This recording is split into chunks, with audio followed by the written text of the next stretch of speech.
Atëherë, përshëndetje edhe për ju në studio. Unë po lidhem direkt nga zyra e kryeprokurorit të shtetit këtu në Prishtinë, ku si çdo proces zgjedhor edhe në këto zgjedhje të parakohshme parlamentare, ky organ shumë i rëndësishëm i funksionimit të drejtësisë në vend është angazhuar që të siguroj integritet të procesit zgjedhor.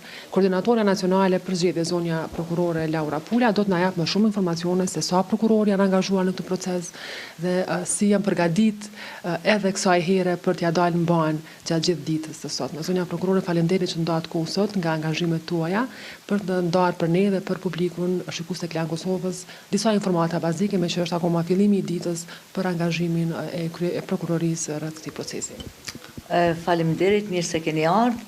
Atëherë, si edhe çdo herë, prokurori i shtetit gjithmonë e gatishmëri për ta mbrojtur votën e qytetarit, edhe këtë herë ka angazhuar mjaftueshëm prokuror dhe staf që mblidhen me 100 sosh komplet, dhe të cilët më tani janë veç në teren, të ndarë në komunat respektive, në prokurit respektive, dhe prokurorët do të kujdestarojnë ton ditën, të më thonë nga mëngjesi 7 deri në përfundim procesit votimit dhe dërgimit në qendrat numërimit komunal, dhe së bashku me hetues të policisë së Kosovës.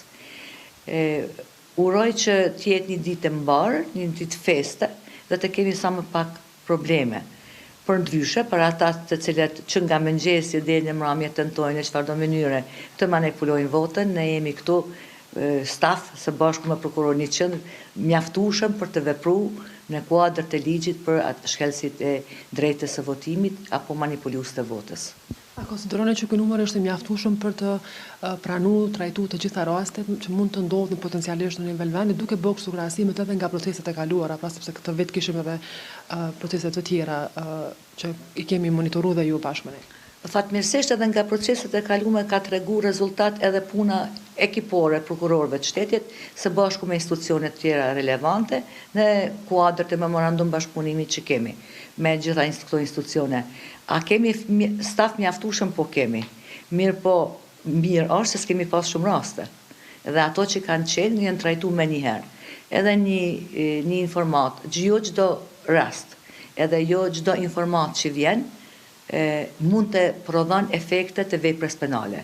Vetëm aty ku ka elemente të veprës penale ne do të reagojmë, po sidoqoftë edhe çdo incident i ndryshëm i cili shkon ka veprimet do të parandalohet. Prandaj që në mëngjes ju them, fotografimi i votës është e vërtetë që nuk është vepër penale, por kushdo që ka mi fotografu votën sot ka mund ndalu. Për shkak se nëse vërtetohet, nëse përdoret dhe nëse vërtetohet që një vot është fotografu me qëllime të caktuara, qoftë për kanosje, varësi ekonomike, apo çfarëdo tjetër qëllimi nga vet ai ose porositësit për ta votuar votën në mënyrë jo vullnetare sipas dëshirës së votuesit, atëherë duhet të trajtohet edhe është vepër penale. Përveç votës, fotografimit të votës, çka tjetër duhet të dinë qytetarët e Kosovës që është vepër penale dhe duhet ta raportojmë patjetër?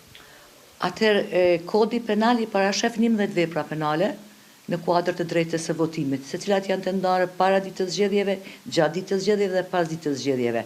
Këto e flas për fotografim nga se të gjitha incidente që na kanë ndodhur, edhe më të shpeshta kanë qenë fotografimi i votës. Edhe ju kemi, unë edhe ton kohën kam thonë që nuk bën mi fotografu votën, vota është msheft. Është dëshira jotja, është vullneti i qytetarëve, edhe nuk ka arsye mu fotografu. Pse duhet të ekspozojmë votën? Pse duhet votën të ekspozojmë në rrjete sociale? Nuk ka nevojë. Mënyra e ekspozimit votës dhe në mënyra tjera, atëherë bën vepër penale. Përcaktimi i lirë i votuesve është vepër penale. Prandaj kur nëse dikush shkon edhe detyron dikon me thonë, këto kemi votu, është prapë është vepër penale, dhe ndushmëria nuk është e vogël, është e madhe. Prandaj të kem kujdes, dalim të votojmë ashtu që shmendojmë, edhe për ke mendojmë, dhe sa ma pak incidente. Dua ta them me mburrje se ndër vite ka ra shumë numri i manipuluesve të votave, apo personave të cilët bindesh me ligjin për drejtat e votimit, dhe uroj që edhe këto zgjedhje mos kemi numër të madh të rasteve, po edhe nëse vijnë na për këto jemi sot. Ja, Pula, faleminderit shumë për këto informacione dhe kohën që ndat për ne. Faleminderit edhe për jush. Kalofshit mirë. Atëherë ne këtu nga zyra e kryeprokurorit të shtetit ju përshëndesim për të lidhur sërish nga një lokacion tjetër me informacione të tjera. Blerta, faleminderit shumë ju dhe bashkëbiseduesës, në këtë rast koordinatorës pra nacionale për zgjedhjet në kuadër të prokurorisë së shtetit zonja Laura Pula, e cila dha edhe informacionet e përket angazhimit të një numri të madh të stafit të prokurorëve dhe sigurisht staf tjetër nga ana prokurorisë për të monitoruar një proces që i njëjti të jetë në korniza të respektimit të ligjit, sigurisht si një kusht thelbësor që të kemi proces kredibil të zgjedhjeve. Derisa në vazhdim Arbesha do të shkojmë me një lidhje tjetër të drejtë